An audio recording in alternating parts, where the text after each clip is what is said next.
A millionaire was robbed by a homeless woman in the middle of the street. When he followed her, he was shocked to see what she did with the money. The late afternoon brought an unusual silence to Isabella's small rented house, broken only by the sound of the little wheels of the toy car that Luke, her 6-year-old son, enthusiastically pushed across the floor. He made engine noises with his mouth, mimicking race cars, while his mother, motionless, watched the boy without knowing how to start the conversation that would change their lives forever. Luke's innocent smile was a painful contrast to the crushing weight Isabella felt in her chest. She knew that, within minutes, she would have to shatter the illusion of stability her son believed he had. Each second that passed made the task more difficult, and she could feel the tears burning in the corners of her eyes. Finally, Isabella knelt beside the boy, interrupting his play. Luke looked at her with curiosity, tilting his head to the side as he always did when he knew something important was about to be said. "Luke," Isabella began, her voice failing as she said her son's name. She swallowed hard, tasting the bitter taste of guilt. "Son, Mommy needs to tell you something. It's something difficult, but you need to know." The confusion on Luke's face made her heart ache even more, and she hesitated for a moment before finally continuing. "I lost our home. I did something very wrong. I made a bet, and now we have nowhere to live." Luke dropped the car and blinked a few times, trying to understand what his mother was saying. "Are we going to leave here?" he asked, his voice filled with innocence. "But I like this house, Mom. Where are we going to live?" The boy's simple, direct questions made Isabella break down. She covered her face with her hands, sobs escaping uncontrollably as Luke looked at her, scared and unsure of what to do. He approached her, placing his small hands on his mother's shoulders. "Don't cry, Mom. I can help. I don't need many toys. I can pack my things in a backpack. We can live anywhere, right?" Luke's comforting words only intensified Isabella's crying. She hugged the boy tightly, feeling completely defeated. "I'm sorry, my love. I just wanted to give you a better life, but I ended up losing everything. I wanted things to be different." Her voice trembled, and sobs made her speech difficult. But Luke continued to hug her as if he were the one trying to protect her. Isabella wanted to believe there was a way out, but reality was relentless. She had lost the house to a debt she couldn't pay, and now the future seemed like a bottomless dark hole. The sound of firm footsteps echoing from outside interrupted the moment, freezing Isabella. She released Luke and looked toward the door, her heart racing. Before she could react, the door burst open, revealing the tall, imposing figure of Henrique, the man who had taken her home. He was dressed in an impeccable suit, his expression as cold as ice, and his dark eyes fixed on Isabella as if she were a cornered prey.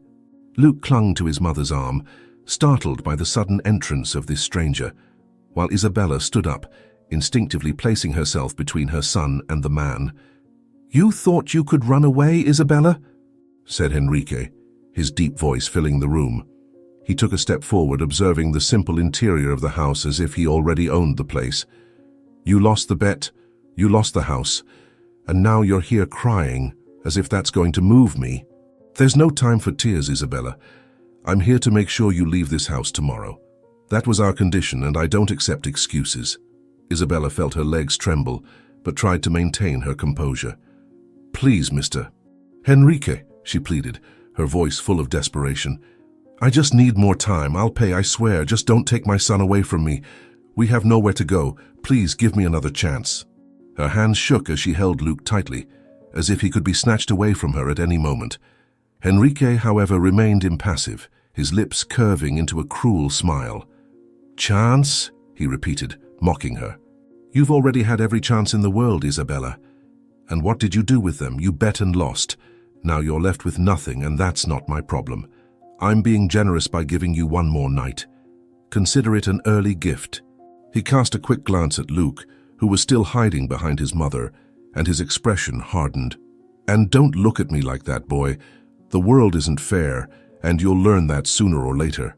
Isabella began to cry again, but Henrique turned to leave, ignoring her sobs. "Tomorrow," he said without looking back, "I hope you've packed your bags. Don't make me come back with officers." He left, slamming the door forcefully, leaving an oppressive silence in the house. Luke tugged at the hem of Isabella's clothes, looking up at her with teary eyes.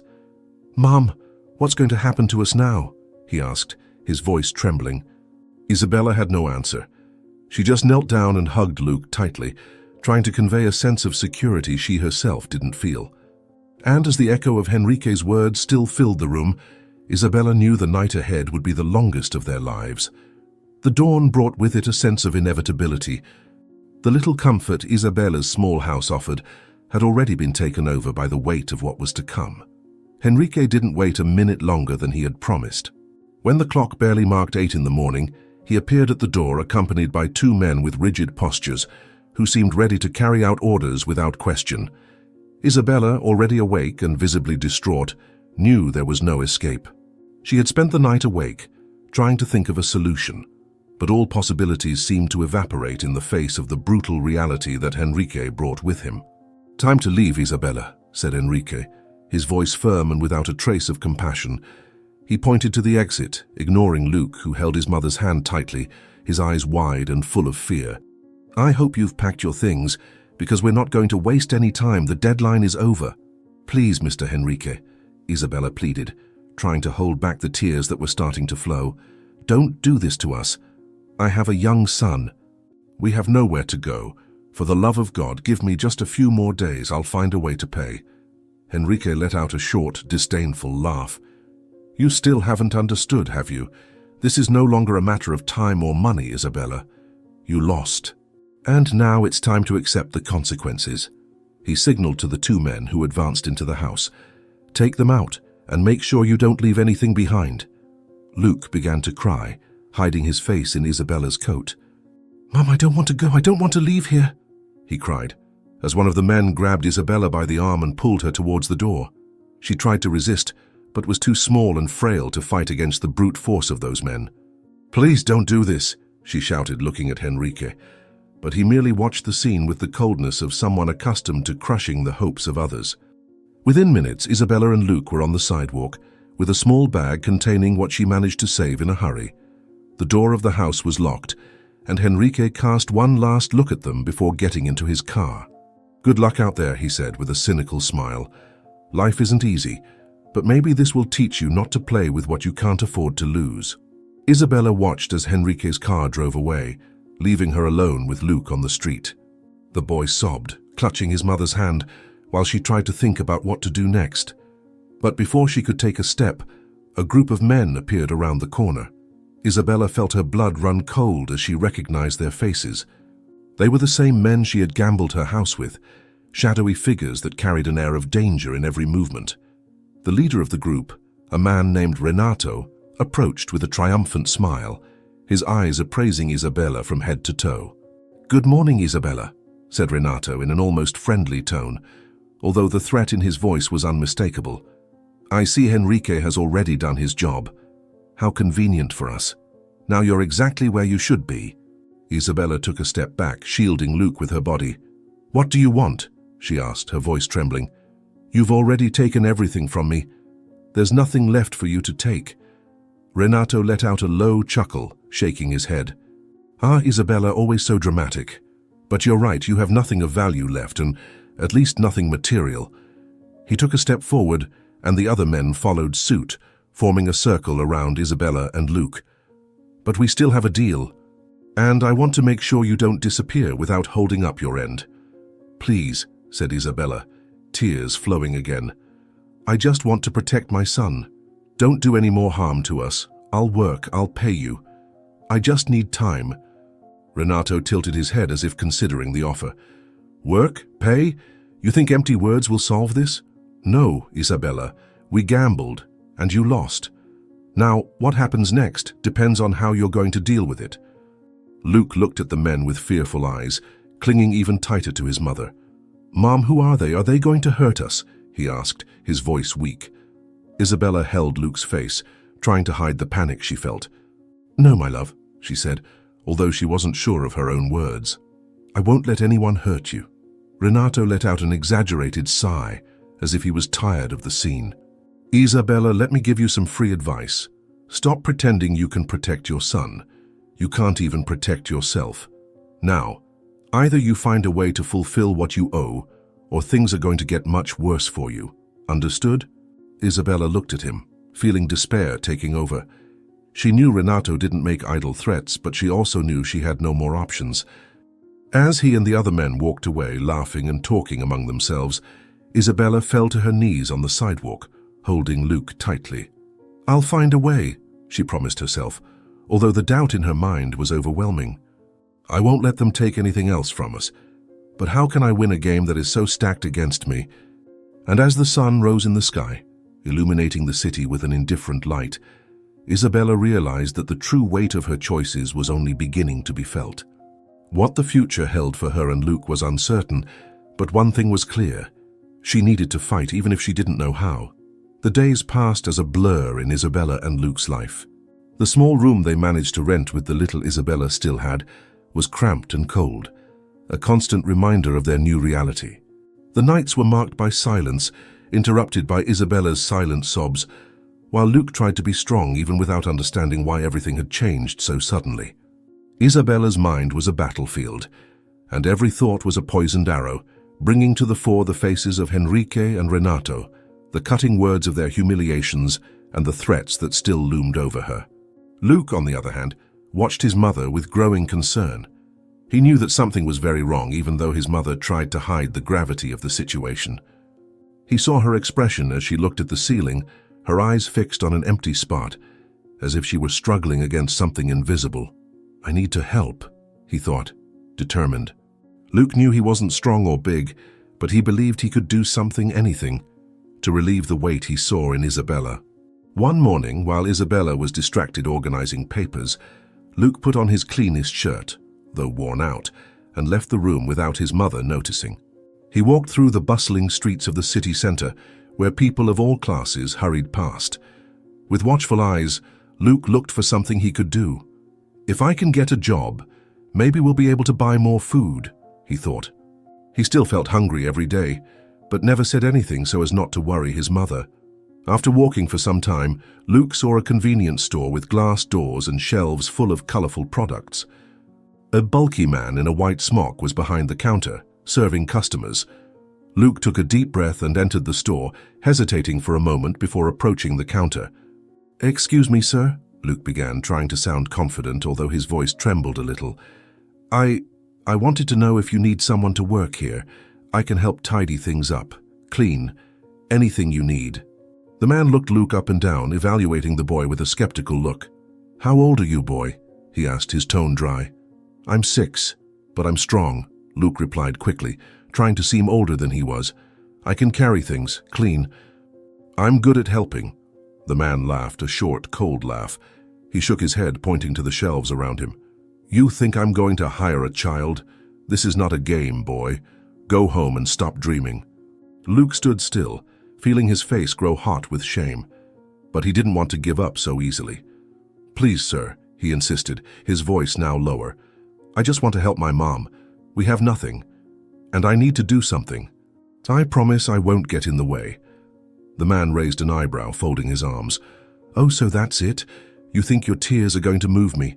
Look, kid, the world is not easy. If you and your mother are on the streets, it's her fault, not mine. So get out of here before I call the police." The man's words were like knives for Luke. He felt his eyes fill with tears, but he tried to hold them back. He didn't want to seem weak, didn't want to give him the pleasure of seeing him cry. "Sorry to bother you," he mumbled, lowering his head as he slowly moved away from the counter. As he left the store, Luke heard the man mutter something to a nearby customer. "These street kids think they can do anything. They should be in school, not here begging." Luke felt tears streaming down as he ran along the sidewalk, holding back sobs so as not to draw attention. He felt small, useless, as if any effort he made was in vain. "I just wanted to help," he thought, his mind full of doubts. He wondered if there was something wrong with him, if he was really as insignificant as the man had made him seem. Night fell, bringing with it the biting cold that seemed to intensify Isabella and Luke's despair. They had spent the day trying to find any help, anything that could alleviate the hunger that tormented them. The small rented room was empty, and Isabella had no way to buy even a piece of bread. Luke's silent sobs throughout the day had broken her heart, but she knew she had to try something. With a last hope, Isabella decided to go to a restaurant in the city center. It was a simple place but busy, and she believed someone might take pity and offer some food. "Luke, let's try there," she said, holding her son's hand. She looked at him, seeing the pallor on his face and the sunken, tired eyes. Maybe they'll help us, we can't give up. Luke nodded, though his little heart was heavy. He had been humiliated so many times in the past few days that he was afraid to hear another rejection. But hunger was greater than fear, and he followed his mother to the restaurant, feeling his legs grow weaker with every step. As they entered, the warmth of the environment enveloped them for a brief moment, offering an illusion of comfort. Isabella approached the counter, where an attendant was cleaning dishes and chatting with another employee. She took a deep breath, trying to find the right words. "Excuse me," she said, her voice low and full of hesitation. "I'm this boy's mother, and we're going through a very difficult time. We have nothing to eat. Could you help us with some leftovers? Anything would be enough." The attendant, a middle-aged man with a tired expression, looked at her for a moment, as if pondering the request. He shook his head slowly, wiping his hands on his apron. "Sorry, ma'am," he said, his tone polite but distant. "We can't help. We don't give free food here." Isabella felt her face burn with shame, but she didn't want to give up. "Please," she insisted, her eyes beginning to fill with tears. "I promise I don't want to cause any trouble. We're just very hungry. My son, he hasn't eaten properly for days. I just need a little help, just this once." Before the attendant could respond, another employee approached, a younger man with a harsh expression. He carried a tray and cast a disdainful look at Isabella and Luke. "What's going on here?" he asked, slamming the tray on the counter. "More of these people wanting free food. Isn't it enough that we have to deal with customers?" The first attendant tried to intervene. "She's just asking for help," he said. "Maybe we can give something." But the other employee interrupted him, banging his fist on the table, causing the cutlery on the tray to rattle. "No way. If we start giving away free food, we'll turn into a beggar's shelter. It's not our problem that they can't afford to eat. This is a business, not a charity." Luke, who was holding his mother's hand tightly, took a step back, his eyes filling with tears. "Mom," he whispered, his voice choked. "Let's go. They don't want to help." Isabella looked at the employee, her face marked by humiliation, but something inside her made her stay. "You don't have to be cruel," she said, trying to sound firm, though her voice trembled. "I'm just asking for a little compassion. We're human beings, and my son doesn't deserve to be treated like this." The man laughed, a dry, bitter sound. "Humans? You don't even look human. If you were, you'd have money to pay for your food. Now get out of here before I call someone to remove you." He leaned forward, looking directly at Luke. "And you, boy, will learn early on that the world is not for the weak. If you want something, you have to fight for it. Stop hiding behind your mother's skirt." The employee's words were like knives cutting into Isabella's heart. She pulled Luke close, enveloping him in a protective embrace. "Enough," she said, her voice low but filled with pain. "You've humiliated us enough. Let's go, Luke." As they left, Isabella felt the stares of other customers upon her. Some seemed curious, others uncomfortable, but no one said a word. The weight of indifference hurt as much as the cruel words of the employee. Outside, the cold night enveloped them once again, and Luke began to cry silently, hiding his face in his coat. "I just wanted a little food, Mum," he said between sobs. "I just wanted us not to be hungry anymore. Why do they have to be so mean?" Isabella held her son's face, trying to hold back her own tears. "Luke, listen," she said, her voice broken but filled with determination. "The world can be cruel, but you must never let it take away your kindness. You're better than them, my love. No matter what happens, never stop being who you are." Luke nodded, though he was still crying, and the two continued walking down the dark street. As Isabella tried to think about what to do next, she knew something had to change. They couldn't keep living like this, but she had no idea where she would find the strength to face what was to come. The cold of the night seemed even crueler as Isabella and Luke returned to the small rented room. Luke, exhausted, held his mother's hand tightly, his sobs still echoing in his mind. Isabella, despite all the despair, stood tall for him, even when everything inside her cried out for a moment of relief. "Just one more day," she thought. "I just need to hold on for one more day." But deep down, she didn't know how long she could keep that promise. As they reached the room, silence and emptiness greeted them as always. Luke went straight to the small makeshift bed in the corner, without saying a word. while Isabella sat on the worn wooden chair beside the table. Hunger pained her stomach, but guilt hurt even more. "I've failed him," she mumbled to herself, looking at the bare walls that seemed to close in around her. Each muffled sob from Luke was a reminder of how much she had lost and how she was trapped in a cycle of defeats. That's when her phone vibrated. The sound seemed out of place, an unexpected noise that broke the silence of the room. Isabella picked up the device with trembling hands, barely able to believe that someone would be contacting her.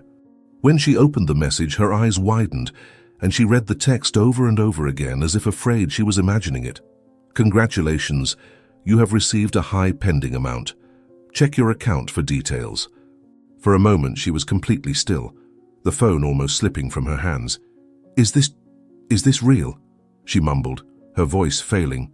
A whirlwind of emotions washed over her: disbelief, relief, euphoria. She opened the banking app and saw the updated balance. The money was there. It was true. "Luke!"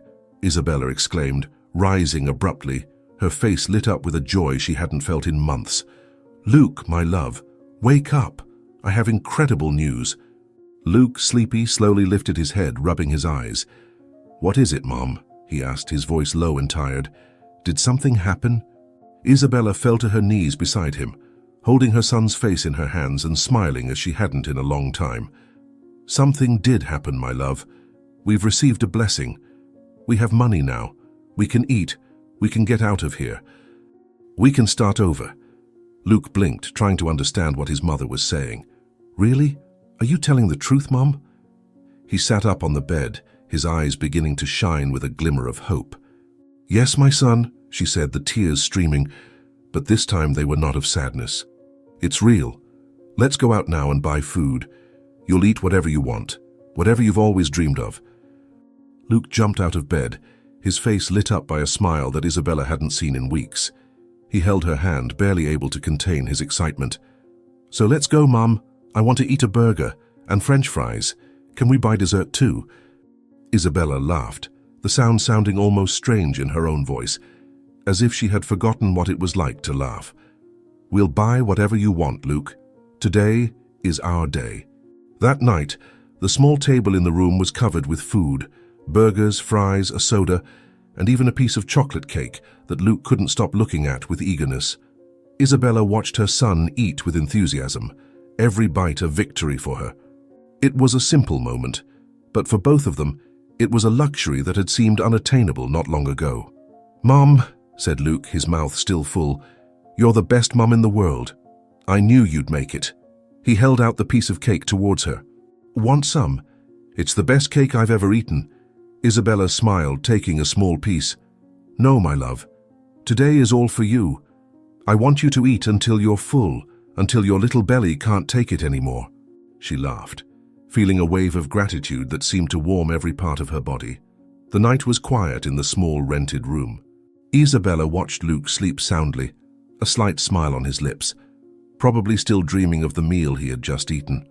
For the first time in a long time, she felt a twinge of relief, as if a weight had been lifted from her shoulders. With the money she received, she had already mapped out a plan for the next day.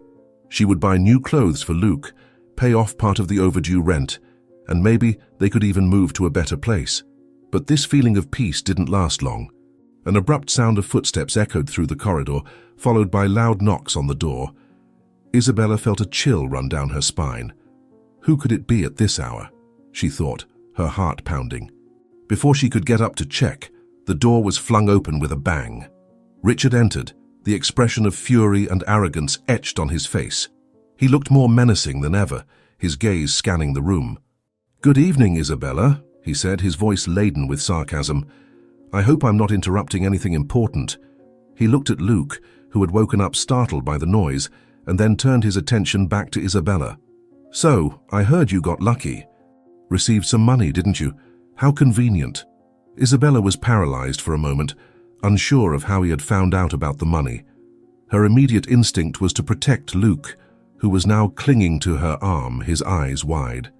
"Richard, you have no right to enter like this," she said, trying to sound firm, though her voice trembled.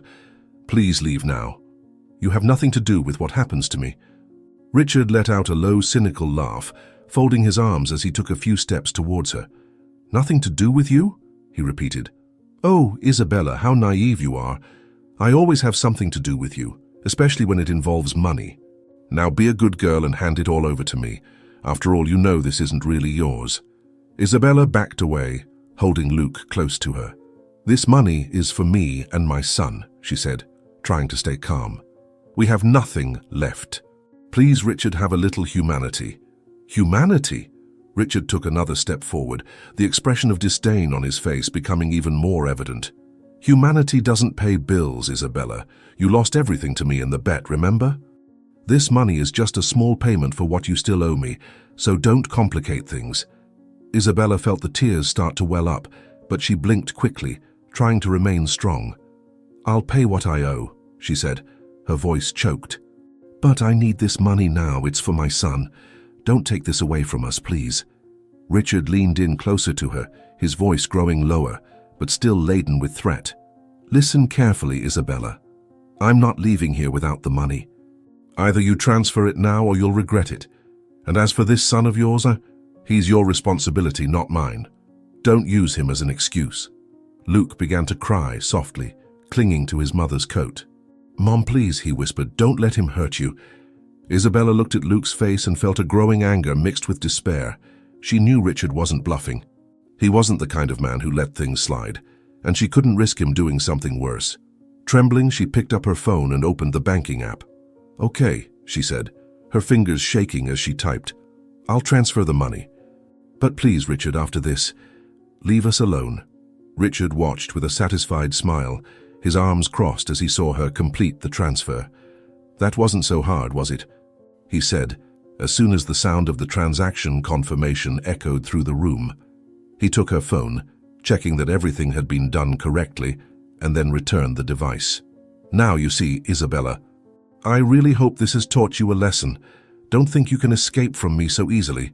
He turned to leave, but before opening the door, he looked back, casting one last glance at Luke. "Oh, and boy," he said with a cruel smile, "enjoy what your mother can still do for you, because in the end the world won't give you anything." When he finally left, slamming the door hard, Isabella fell to her knees on the floor, tears streaming freely. Luke hugged his mother tightly, trying to understand what had happened. "Mom, why did he do that? Why did he take our money?" Isabella held him, trying to calm him, but the words wouldn't come out. She felt the despair taking over again, but now accompanied by something else, a fierce determination. She could no longer allow Richard to control their lives. Something had to change, and this time she was willing to do whatever it took to protect Luke and regain her dignity. Days turned into weeks, and weeks turned into months. Isabella's constant struggle to care for Luke and face the challenges that life cruelly put in her path began to take its toll. The spark in her eyes gradually faded, and her body began to show signs that something wasn't right. She hid the symptoms from Luke as much as she could, forcing smiles as she tried to keep up the routine, but the fatigue and pain were hard to ignore. Luke, now 7 years old, noticed the changes in his mother. He saw her coughing frequently, lying down more often and moving with difficulty. "Mom, are you okay?" he would ask, his voice full of concern, as he watched her sit at the table clutching her chest. "You look so tired. You need to rest." Isabella would caress her son's face, offering him a weary but loving smile. "I'm fine, my love," she would say, trying to convince him. "I'm just a little tired, but I'll get better. I promise everything will be okay." But deep down she knew it wasn't true. She felt the weight of the end approaching, like a shadow enveloping her, slow and relentless. The days became harder. Isabella could no longer go out to work, and the money they had was starting to run out. Luke did what he could, trying to take care of her the best he knew how. He would warm up water for tea, bring blankets, and even try to find something to eat. "Mom, I can go get food," he would often say, but Isabella would shake her head, refusing. "No, Luke, you're already doing enough. Just stay here with me." On a cold night, Isabella woke up with labored breathing and blurred vision. She looked at Luke, who was sleeping by her side on the small mattress they shared, and felt a pang of guilt mixed with love. "I wish I could have done more," she thought, as silent tears rolled down her face. "I wish I could have given him a better life," security, hope, but most of all I wish I had more time. Luke woke up to the sound of Isabella's weak coughing and rushed to her side. "Mum, what do I do? Do you want water? I can get some." His voice was full of urgency, but also fear. He knew, though he tried to deny it, that something very bad was happening. Isabella held Luke's hand with what little strength she had left. "Luke," she began, her voice low and fragile, "I need you to be strong now. You are the light of my life, my greatest pride. Everything I did was for you, my love. Never forget that." Luke began to cry, squeezing her hand tightly. "Don't talk like that, Mum. You're going to be okay. I'll take care of you, like you took care of me. Please don't leave me alone."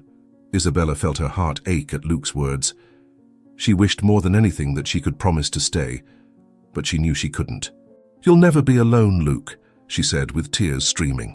"I'll always be with you in your heart, and you are strong, stronger than you know.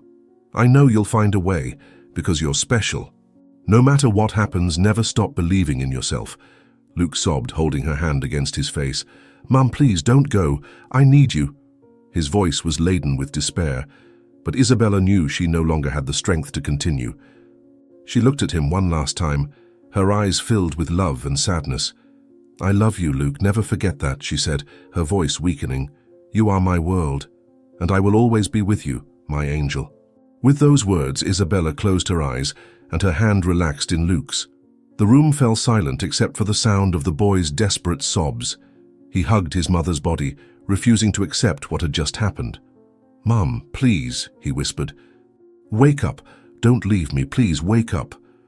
That night was the longest of Luke's life. He stayed by Isabella's side, holding her hand as if it could bring her back. The world seemed to have crumbled completely around him, leaving him alone in a darkness that seemed impossible to bear. But even in the midst of unbearable pain, Isabella's last words echoed in his mind. "You are strong." And although Luke didn't know how, he promised himself he would find a way to honor his mother's memory and survive. The years passed, but Luke's emotional scars remained as raw as the day he lost his mother. The pain of seeing her depart, combined with the humiliations they had endured together, shaped every aspect of his personality. He never forgot Richard's cold eyes and cruel words, nor Isabella's last words of love and strength. "I will always be with you," she had said, but the void left behind seemed impossible to fill. After months drifting between shelters and streets, Luke was taken to an orphanage. There his natural brilliance and intelligence caught the attention of many, but he didn't allow anyone to truly get close. He lived in a constant state of defense, with ever distrustful eyes and an emotional barrier that kept even the well-intentioned at bay. It was in this setting that a millionaire named Augusto recognized Luke's potential. Augusto was a powerful man, accustomed to making quick and calculated decisions.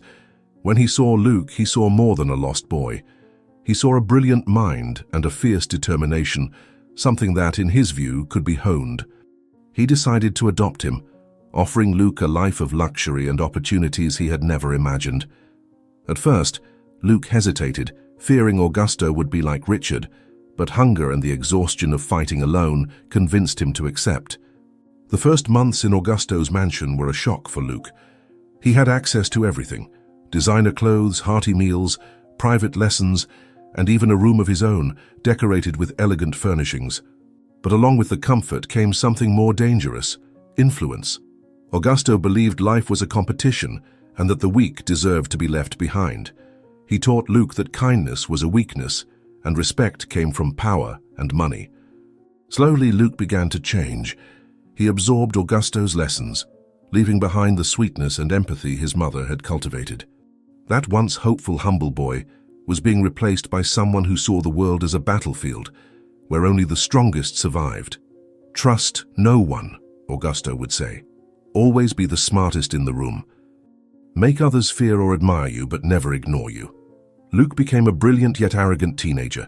He used his intellect to humiliate peers, assuming the posture of superiority he had learned. His once gentle smile became sarcastic, and his words sharp. He despised the weak, as if he were avenging the boy he once was.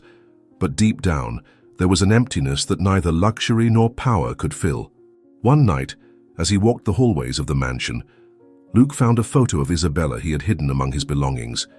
He picked up the portrait, gazing into his mother's warm eyes, and felt a pang of something he couldn't name. "I'm doing what I need to survive, Mum," he murmured, as if trying to justify his actions. "I can't be weak. I can't be like before." But at the same time, he felt an unease growing within him.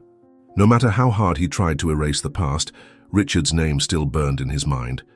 One day, he thought, I will find him, and he will pay for everything he did. Augusto's influence continued to push him further from his essence. He began despising the needy, believing poverty was the result of weakness.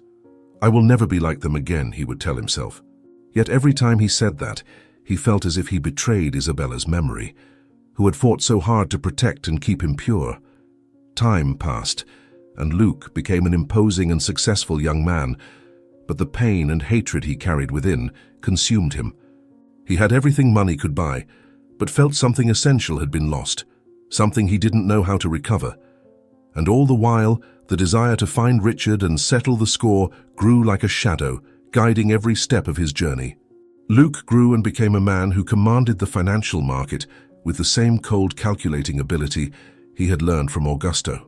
His presence in any room was intimidating, his voice carried authority, and his wealth seemed limitless. He had built an empire from the opportunities adoption had provided, but each victory was marred by an empty feeling. He had money, power, and influence, but he had no peace. Meanwhile, Richard, now an older man, continued his trajectory of destruction. He had traded the streets for sophisticated offices and relentless contracts, but the essence of his actions remained the same: to enrich himself at the cost of others' suffering. Richard had no remorse, only pleasure in seeing the weak fall into his traps. He set up a network of obscure businesses, including fraudulent loan companies and underground casinos, where the ruin of entire families was the main product. In a small neighborhood of the city, Mrs. Amanda, a retired lady, sat on the edge of her bed holding an eviction notice in her hands. She had taken out a loan with one of Richard's front companies, believing the promises of fair conditions. But at the slightest delay, the interest rates had skyrocketed, turning a small debt into an unpayable amount. Richard, who rarely got his hands dirty directly, sent his representatives to collect what was owed to him. It didn't matter if it meant taking the house of an elderly lady or a small family business. For him, the important thing was to win. "This is just the beginning, ma'am," one of Richard's men said, holding a contract. "If you don't pay by tomorrow, your house will go to auction. It's as simple as that." Raimunda begged, showing receipts and letters with sincere apologies. "I just need a few more days," she said, her voice trembling. "I have some money coming in next month, please. I have nowhere else to go." But the men didn't give in. The order was clear: destroy any resistance. And Richard watched it all from afar, in his leather chair in a luxurious office, satisfied to know that another person was about to lose everything. While Richard spread destruction, Luke, in another part of the city, watched the financial market from his luxurious penthouse. His company had just closed a deal that would make him even richer, but he couldn't feel complete. The emptiness he had carried since childhood still tormented him, and Richard's face continued to appear in his nightmares. Luke had heard rumors about Richard's illicit businesses. He knew the man still existed, prospering at the cost of others' suffering, but there was a part of him that resisted confronting him. "It's not time yet," he told himself, as if waiting for the perfect moment for the final confrontation. Meanwhile, Richard continued his dark ascent. One afternoon, he made sure to visit one of his underground casinos, where the sound of slot machines and nervous laughter filled the environment. Richard liked to see the despair on the faces of people who lost everything, especially those who still believed they could reverse their luck. For him, that was entertainment. "Today is a good day to make history," he said, laughing with his accomplices as he watched a young man lose his family's savings on a roulette wheel. "People always think they have control, but the control is mine. It has always been mine." Richard thrived on seeing lives destroyed. He specialized in manipulating people with false promises, deceptive contracts, and unpayable interest rates. He took houses, cars, businesses, and left only ruins in his wake. It wasn't just business for him. It was a game, a power addiction that kept him motivated. But as Richard increased his collection of victims, Luke began to perceive something different within himself. He was tired of the emptiness, the lessons that had shaped him, and living without purpose. And he knew that to find redemption, he would need to confront the man who symbolized everything that was wrong in his life, Richard. The reunion between these two powerful men, one who destroys and the other seeking to rediscover himself, was drawing ever closer, and the impact would be inevitable. The day was particularly busy in the city center, with the streets filled with cars, pedestrians, and the typical hustle and bustle of a metropolis. Luke, now a man of imposing presence and accustomed to being the center of attention, walked with firm strides along the sidewalk, his immaculate suit and luxury watch gleaming in the sunlight. He held his leather briefcase in one hand, and in the other his newly retrieved wallet, checking a few notes before putting it back in his pocket. It was then that he suddenly felt a quick tug.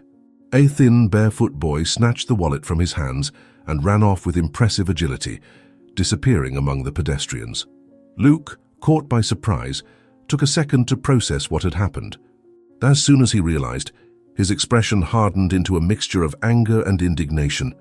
"Hey, you filthy brat!" he shouted, his voice echoing down the street, catching the attention of passers-by. "Come back here now, or I'll make sure you never steal from anyone again." The boy didn't stop, his bare feet pounding against the hot asphalt as he ran with all his might. Luke, without hesitation, took a few quick steps in his direction, but soon realized it would be futile to catch him. "Street urchin," he muttered through clenched teeth, his tone full of contempt. "That's what you are, a nothing. An insignificant who will never amount to anything." The pedestrians around them cast curious glances, but no one intervened. Luke remained standing, breathing heavily, his eyes fixed in the direction the boy had disappeared. His anger wasn't just about the theft. It was as if that act had awakened something within him, something he had been trying to bury for years. The boy reminded him of a past he preferred to forget.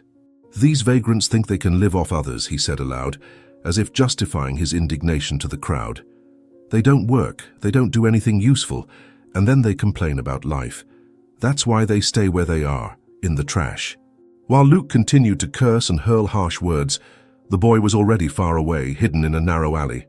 He clutched the wallet with trembling hands, his eyes filled with tears.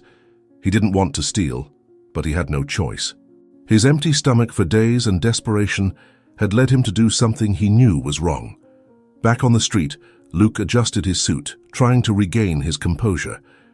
The people around him began to resume their routines again, but he still felt his blood boiling. "I worked for everything I have," he thought. "I won't let a filthy brat take that away from me." However, as he walked back to his car, an old memory invaded his mind, and for a brief moment he saw himself running barefoot through the streets, his eyes filled with fear and hunger. Luke shook his head, trying to push the thought away. "That was a long time ago," he muttered to himself. "I'm not that boy anymore." But even as he got into his luxury car and headed to his next meeting, the image of the boy and the shadow of his own past continued to haunt him. And something within him, however small, began to question who he had become. The incidents began to become frequent. First, it was the wallet stolen by a barefoot boy who disappeared into the crowd. Then, a disheveled-haired girl took advantage of the moment when Luke was distracted in a cafe to pull his leather bag from the back of the chair and run off. And more recently, a group of children surrounded his luxury car at a red light, insistently asking for money, while one of them seized the opportunity to snatch the sunglasses he had left on the dashboard. Each time something like this happened, Luke's anger grew, transforming into a deep resentment. "These street kids are like rats," he muttered to himself as he drove back to his penthouse after another episode. "Without morals, without limits. They only know how to take what isn't theirs. They're a reflection of the failure of an entire system." His voice was cold, laden with contempt. With each new incident, Luke felt that his already near non-existent patience and empathy were being crushed even further. In the following days, he started avoiding certain areas of the city. If he saw beggar children, he would cross the street or quicken his pace, holding his belongings tightly. The sight of them disgusted him. Their dirty faces, tattered clothes, eyes full of despair and hunger only reminded him of what he had fought so hard to leave behind. "I'll never be like them again," he thought, trying to justify the contempt he felt. and I won't let them take advantage of me. Yet, even in places he considered safe, it seemed those children pursued him. At a gala event hosted by his company, as he stepped out of the car to enter the luxurious hall, a boy suddenly appeared, holding a plastic cup and extending his hand. "Sir, please," the boy pleaded, his voice hoarse. "Just a little money. I haven't eaten anything today." Luke looked at him with disgust, adjusting his suit as if the mere fact of being near the boy could contaminate him. "Get out of here," he said sharply. "I have nothing for you. And if you had any shame, you'd be looking for something useful to do instead of bothering people like me." The boy took a step back, startled by Luke's tone. Before he could say anything else, one of the party's security guards approached and sent him away, pushing him aside. Luke entered the hall without looking back, but something in that boy's gaze remained etched in his mind. At the office, while analyzing contracts and managing million-dollar negotiations, Luke couldn't stop thinking about the episodes. Every time a beggar child crossed his path, he was reminded of his own childhood, the days of hunger, Isabella's despair, and the humiliation they suffered. But instead of empathy, these memories only fueled his hatred. He blamed the children for what he himself had gone through, as if they were the symbol of everything he hated about his past. "These children aren't victims," he said one day to one of the directors at his company as they discussed social projects. "They choose this path. They grow up learning to steal and manipulate. They're a threat, and the only solution is to remove them from the streets. It's a matter of public safety, not charity." The directors around the table nodded, but there was an uneasiness in the air. Luke didn't seem to be merely talking about a social issue. His words were laced with something deeper: resentment, anger, and a desperate attempt to distance himself from the boy he had been. On a particularly tense day, after yet another theft, this time a group of boys had snatched his watch as he walked to a meeting, Luke exploded in his office. "Enough!" he yelled, throwing the folder onto the table. "I'll make sure none of those rats get near me again. I'll show them I'm no longer someone they can steal from. They don't deserve anything more than what they already have: failure." As he spoke, Isabella's face surfaced in his mind. He tried to push it away, but the memory was insistent. She had always taught him to have compassion, even when the world was cruel. But Luke had erased that lesson, replacing it with bitterness and hatred. And as the anger continued to consume him, Luke failed to realize that by despising those children, he was also despising himself and drifting further away from his mother's legacy. But the past is never buried for long, and Luke would soon discover that some lessons, even when ignored, have a way of resurfacing. On another sunny day, Luke, dressed in an impeccable designer suit, was walking through the city's commercial district. He had just left a luxury store, carrying a bag with a wallet he had bought. The object was sophisticated, made of genuine leather with flawless finishes, the kind of thing that symbolized his position of success. He held the bag carefully as he observed the people around him with the usual disdain he felt when outside his circle of luxury. As he walked along the busy sidewalk, Luke felt a sudden, quick touch on his hand. Before he could react, he realized the bag was no longer there. Turning around, he saw a small girl with dirty clothes and bare feet running between people with the bag in her hands. Her movements were swift, like someone accustomed to escaping. "Hey, you thief!" Luke shouted, his voice cutting through the street noise. "Come back here now or I'll end you." He started running after the girl, but soon realized his speed was no longer the same as before. The weight of years of comfort and lack of physical activity slowed him down, while the girl disappeared into a narrow alley. Luke's breathing became labored, but he didn't stop. Each step was fueled by anger, wounded pride, and a sense of humiliation. "I can't believe this is happening again," he thought, sweat running down his forehead. He ignored the curious stares of people around him, fixating only on the girl's figure, which moved with the agility of a wild animal. "You think you can steal from me?" he shouted, panting. "I'll teach you a lesson you'll never forget." The girl glanced back for a brief moment, her eyes wide with fear and determination. She turned a corner and entered another alley, disappearing from Luke's sight for a few seconds. He quickened his pace, forcing his legs to continue, but his body was already showing signs of fatigue. "She can't get away. Not this time," he muttered through gritted teeth. When Luke turned the corner, he saw the girl slipping through a hole in a rusty fence, which led to a vacant lot full of debris and trash. He stopped, trying to catch his breath, his hands on his knees as he watched the girl's silhouette disappear on the horizon. Luke's wounded pride mingled with a growing sense of helplessness. He had been robbed again, and the girl's face, so young and desperate, brought back memories he had fought so hard to bury. But this time the anger wasn't enough to mask the discomfort growing inside him. Something was changing, and he didn't know how to deal with it. As Luke stood there watching the empty alley, a question began to echo in his mind. Why does this keep happening to me? Luke kept running, even as his body begged for rest. His wounded pride and anger pulsed through his veins like fuel, feeding every step he took. The girl had disappeared between the alleys, but he knew she wasn't far away. She won't get away, he muttered to himself, panting, as he scanned the narrow, silent street. The sound of his expensive shoes against the asphalt echoed, contrasting with the decaying silence around him. When he turned a corner, something caught his attention. On the dirt ground, a pair of small, worn-out shoes lay discarded near the entrance of a house.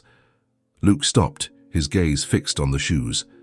It has to be her, he thought, trying to control his breathing. He raised his head and looked at the house. It was a poorly constructed shack, with boards nailed in a makeshift manner and holes in the walls that revealed the dark, empty interior. Luke took a step towards the door, hesitating for a moment. "What are you doing here?" he asked himself, as the heat of anger gave way to an uncomfortable restlessness. He knew that this house wasn't just the girl's hiding place. It was her life, the place she called home. For an instant, the memory of his own poor childhood resurfaced, but he shook his head, pushing the thought away. It doesn't matter now. She stole from me, and she'll pay for it. Pushing open the door, which creaked as if it were about to collapse, Luke entered the shack. The smell of mold and damp wood invaded his nostrils as his eyes adjusted to the dim light. The interior was even more precarious than he had imagined. There was a small bed with a thin, torn mattress, an old table covered in marks, and an empty plate with dried remnants of what might have been food. "I know you're here," Luke shouted, his voice echoing through the fragile walls. He took a few more steps forward, looking around, but there was no sign of the girl. Only silence and the weight of that overwhelming poverty. He stopped in the middle of the room, feeling a strange tightness in his chest. As much as the anger was still present, something inside that house struck him like a painful memory of what he had been and what he had left behind. But before he could process what he was feeling, a noise came from the back of the shack, a low and furtive sound. Luke turned quickly, his eyes fixed on the darkness. "I'll find you," he said, walking slowly towards the sound. Something about that house wasn't just familiar. It was uncomfortably close, as if he were about to face not only the girl, but also a part of himself that he had spent years trying to forget. Luke advanced slowly, each step echoing in the small, precarious house. The muffled sound of crying guided his movements, leading him to the back of the shack. When he reached a small space that seemed to be the bedroom, the sight he found paralyzed him. The girl was huddled in the corner, clutching his wallet to her chest, tears streaming down her dirty face. Next to her, sitting on a broken wooden chair, was a woman. Her hair was grey and disheveled, and her hands moved hesitantly, groping the air for her daughter. Her eyes were opaque, vacant. It was evident that the woman was blind. "Now we can pay Richard, Mum," the girl sobbed, clutching the wallet tightly. "Now he won't hurt us again, I promise, I made it." Luke remained motionless, watching the scene with a mixture of confusion, shock, and something deeper he couldn't identify. The girl's words echoed in his mind. "Pay who? Hurt? Richard?" The name, spoken with such fear and despair, made his blood run cold. He knew exactly who she was talking about. "Richard," Luke muttered, unaware that he had said the name out loud. The girl quickly looked up, her eyes wide as she realized his presence. She shrank back further, protecting the wallet, while the blind mother fidgeted in her chair as if sensing her daughter's discomfort. "Who's there?" the woman asked, her voice weak but laced with concern. "Please don't hurt my daughter, she just wanted to help us." Luke took a step forward, his eyes fixed on the girl. He opened his mouth to speak, but the words didn't come out. All he could do was look at that desperate child, clutching his wallet as if it were the last hope of saving her mother. The scene was so brutally familiar that he felt a knot tighten his throat. You stole from me to pay Richard?" he asked, his voice cold but with a perceptible tremor. The girl hesitated but eventually nodded slowly, still sobbing. He said he would take our house, like he did to others. He said that if I didn't pay, he would hurt my mum. I didn't know what to do. I just wanted to protect her. Please forgive me. Luke felt the world spinning. The girl's words were like a mirror, reflecting a part of his past that he had struggled so hard to bury. He saw in her eyes the same desperation he had felt when he was just a boy, trying to help his own mother. The same helplessness, the same struggle against forces greater than any child should face. "Richard," he repeated, now with more firmness. His mind was seething, the memories of everything that man had done coming back like a whirlwind.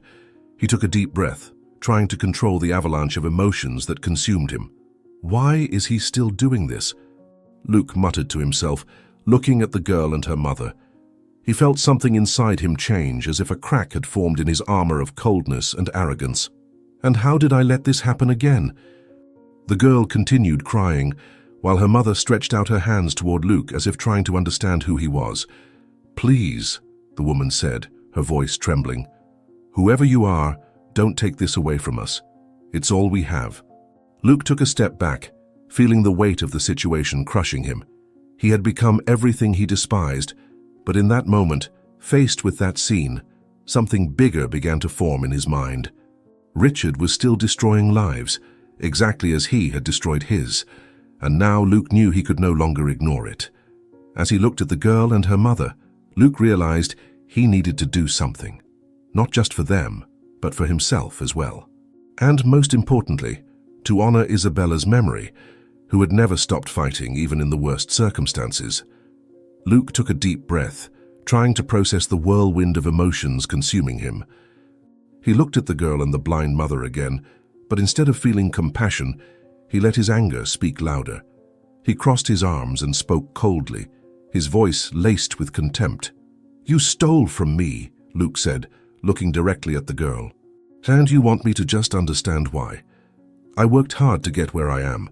No one gave me anything, and you think you can solve your problems by taking what's mine." The girl sobbed, clutching the wallet even tighter against her chest, but didn't answer. The mother, sensing Luke's harsh tone, reached out her hands toward him as if begging. "Please, sir," the woman said, her voice weak and trembling. "She was just trying to protect us. She didn't mean any harm." Luke shook his head, irritated. "Protection? That's everyone's excuse for doing something wrong. You think the world is going to bend for you? That you'll get something by stealing? You're as weak as everyone else," Richard crushed. Upon hearing the name, the girl looked up, her eyes now filled with fear and surprise. You know Richard?" she asked, her voice low and hesitant. Luke narrowed his eyes, the name bringing back memories he'd rather forget. He walked over to the makeshift table of the shack and leaned his hands on it, looking at the two of them. "I know him very well," he said, his voice grave. "Richard destroyed my mother's life. He destroyed my life. And now I see he's still out there doing to you what he did to me." The blind mother began to tremble at these words. "He's been threatening us for months," she said, her voice almost a whisper. "First it was the little we had. Now he wants our home.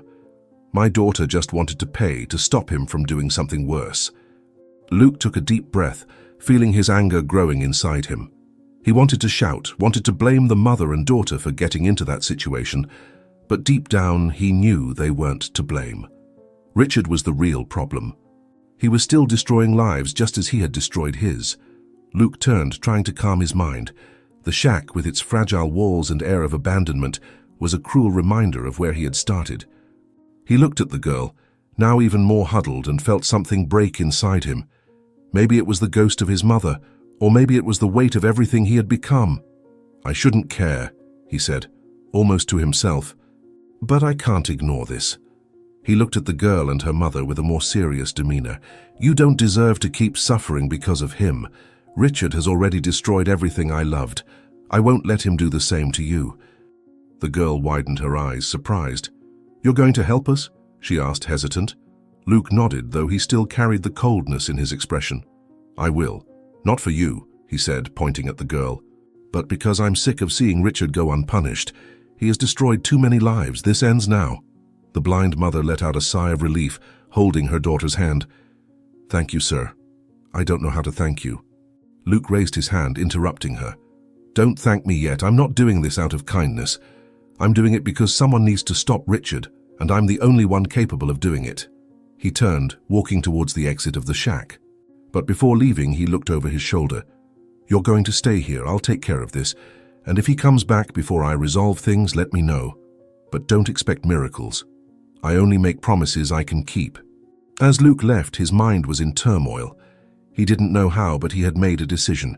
He would face Richard, not only to protect that girl and her mother, but also to finally confront the demons that had haunted him for years. Luke finally found a way to track Richard down. Using his vast network of contacts and financial resources, he discovered that Richard now controlled a front company that operated with fraudulent loans, underground casinos, and extortion schemes. The same company that was destroying the lives of the girl and her blind mother. It was clear that Richard had thrived on chaos, enriching himself at the cost of others' suffering.